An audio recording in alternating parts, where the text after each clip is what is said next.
sentez cette odeur? Quoi? C'est le napalm, fils. Y a rien d'autre au monde qui ait cette odeur-là. Salut tout le monde, aujourd'hui on se retrouve pour parler de Apocalypse Now. Quel film! Film de 1979, donc film de Francis Ford Coppola, hein. Palme d'Or à Cannes, 5 millions, un peu moins de 5 millions d'entrées en France, un budget de 30 millions de dollars, puis des recettes de 240 millions. Il y a eu 3 versions du film, donc la dernière fait 3h30, donc on est face à un monument du cinéma que vous avez sûrement déjà tous vu, ou que vous l'avez même vu plusieurs fois. Et puis pour ceux qui ne l'ont vraiment jamais vu, parmi les plus jeunes d'entre vous, bah écoutez, je vous invite à le revoir. Ce film, c'est quoi? C'est un voyage dans les ténèbres. Pourquoi je dis ça? Parce que, en fait, Coppola, quand il a imaginé ce film, qui d'ailleurs a parmi les scènes les plus mythiques du cinéma, quand l'on pense à la charge des hélicoptères avec la Valkyrie,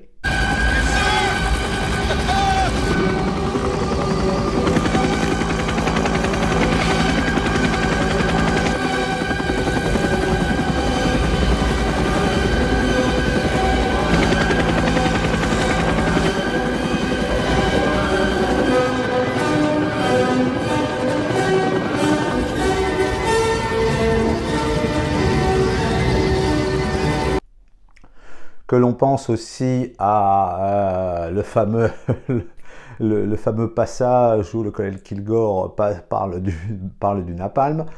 Dégagez! J'adore respirer l'odeur du napalm le matin.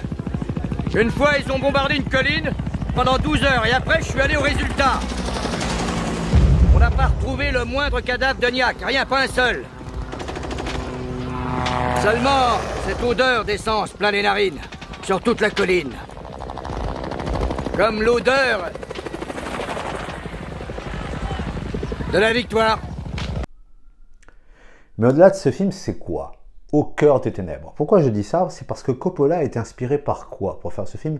Il a été inspiré par le livre de Joseph Conrad de 1899 qui s'appelle Au cœur des ténèbres, qui est un roman en fait où c'est un voyage en Afrique. Et puis c'est la quête initiatique de cet homme qui va découvrir un monde sauvage comme on ne peut même pas l'imaginer.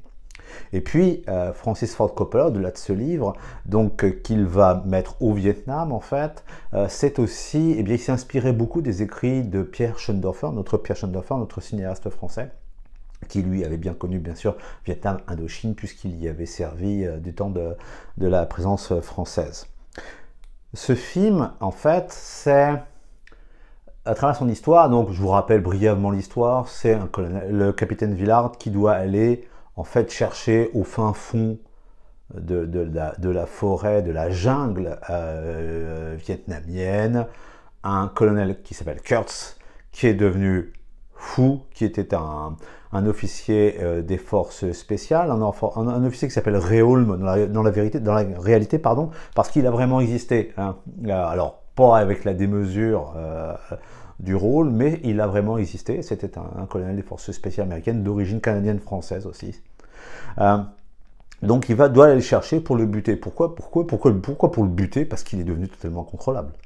En fait, ce colonel Kurtz, il ne fait plus la guerre. Il est devenu seigneur de la guerre.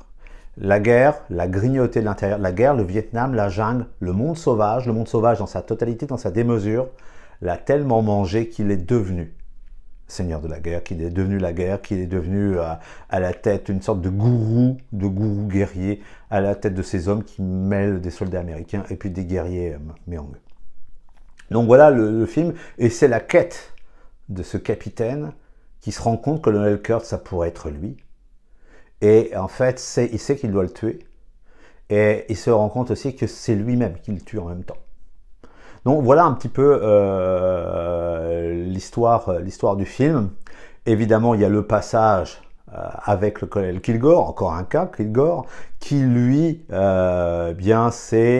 est entre deux états. Il n'est pas comme Kurtz, il n'est pas le seigneur de la guerre, mais il est déjà un chef qui a des habitudes de guerre, entre le mettre la sono des Valkyries pour charger, vouloir faire du surf alors qu'on vient de liquider un village, qui est déjà en transition vers un autre état de folie. Donc c'est ça ce que raconte le film. Alors les acteurs. D'abord, eh bien, Martin Sheen, donc Capitaine Villard. Alors même si dans les affiches c'était en gros Marlon Brando, l'acteur principal c'est Martin Sheen. Alors Martin Sheen, quand le tournage a commencé en 76, il a eu un accident cardiaque parce qu'il était surmené. Dans beaucoup de scènes, en fait, quand on voit le dos, parfois c'est son frère qui joue à sa place. Donc ça n'a pas été simple comme rôle pour lui, autant physiquement que psychiquement. Après, vous avez Robert Duvall, Cole Kilgore. Écoutez, il avait déjà joué pour Coppola dans Le Parrain, et là, il montre une force dans la folie de rôle de Kilgore, qui est, comme je vous dis, en transition vers ce que va devenir Kurtz, et avec son chapeau de la conquête de l'Ouest des forces américaines. Je pense que dans la culture populaire, c'est Kilgore qui l'a emporté sur Kurtz, parce que, et puis mon t-shirt le prouve, c'est lui qui l'a emporté parce que la démesure de sa personnage, pas la folie parce que lui n'est pas fou, la démesure de son personnage fait qu'il est complètement, c'est ça qui fait sa force. Et puis Robert Duvall le joue tellement bien. Après nous avons bien sûr Marlon Brando. Alors Marlon Brando, pourquoi je le mets en 3 alors que sur les affiches il était en premier, puis il est même crédité en premier. Marlon Brando, alors selon les versions, il est 10, 15, 20 minutes dans le film, c'est tout. Et Coppola a eu énormément de problèmes avec Marlon Brando. Il s'attendait à avoir quelqu'un qui vit au fin fond de la jungle, donc émacié. Il ne s'attendait pas à voir un Bouddha de 95 kilos arriver, qui n'avait pas lu l'œuvre de Joseph Conrad, même si les biographes de Marlon Brando disent que c'est faux, il l'avait lu. Mais donc on a affaire à quelqu'un qui en plus est sous coke, sous cocaïne, donc, et il va tourner très peu. D'ailleurs, on le voit souvent que des plans cadrés de près parce qu'il ne fallait pas montrer qu'il était énorme. Et puis, il y avait aussi des doublures pour Brando. Donc, en fait, même si ces passages sont absolument fous, ces passages sont fous, et puis je vous en mets un là. Primordial instinct de tuer, sans rien éprouver, sans passion. Sans aucun jugement, le moindre jugement.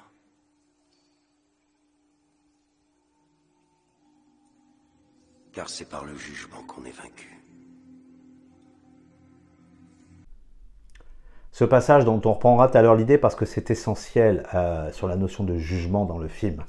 Mais Marlon Brando, donc c'est un de ses derniers rôles, et puis Coppola a eu énormément de mal avec lui, mais c'est pas avec lui qu'il a eu le plus de mal, c'est avec Dennis Hopper qui joue le journaliste hippie complètement fou qui est avec Brando, Brando qui le prend pour une sorte de gourou. Alors faut comprendre que Dennis Hopper, il se demandait à se faire payer en cocaïne plutôt qu'en dollars, donc il était complètement shooté du matin au soir sur le tournage, et vous imaginez le tournage qu'a vécu quand même Coppola avec ces acteurs-là, hein. C'était complètement furieux. Et donc, Dennis Hopper, il le fait très bien. En fait, il a l'impression qu'il joue pas. Il est simplement ce qu'il était à l'époque. Donc, ce journaliste est fou. Donc, ce sont les 4 personnages principaux. En fait, qu'est-ce que Apocalypse Now? Film de guerre, film sur la guerre. Quand on a interrogé le journal Le Guardian, un journal britannique, le Guardian, a interrogé il y a quelques années Francis Ford Coppola, ils lui ont demandé « Mais vous êtes contre la guerre, c'est un film contre la guerre. » Et ce qu'a dit Coppola est très intéressant. Ben non, c'est pas un film contre la guerre. Si j'avais voulu faire un film contre la guerre, j'aurais montré des fleurs des champs, j'aurais montré un couple se baladant main dans la main en temps de paix. Ça c'est contre la guerre. C'est pas un film contre la guerre. C'est un film qui, et je sais, il l'a dit Coppola, je sais que c'est un film qui, paradoxalement, peut faire aimer la guerre, car c'est un film qui va au-delà de la guerre. En fait, c'est que l'existence de ces hommes qui sont au fin fond de la jungle, où il n'y a pas de règles, face à un ennemi invisible, où on est obligé de prendre pour alliés des gens, des tribus qui vivent d'une façon sauvage, vue d'un monde occidental, en fait, c'est être passé dans un monde de démesure où là, on va au-delà de la guerre, on devient la guerre. Donc il dit que c'est pas un film contre la guerre, c'est un film qui montre la guerre telle qu'elle est. Et je reviens à la notion de jugement, je vous ai passé le passage tout à l'heure. Pour Brando, donc pour Kurtz, c'est on ne peut gagner la guerre si on a encore du jugement, si on a encore un brin occidental. Quand on se bat dans ces contrées-là, on ne peut gagner la bataille que si on passe au-delà de la raison. Alors pourtant dans le film, il y a des petits passages où bien on est ailleurs, hein, avec les bunnies par exemple, où c'est l'Amérique, la belle Amérique qui vient se présenter devant les boys pour leur donner un petit peu de courage.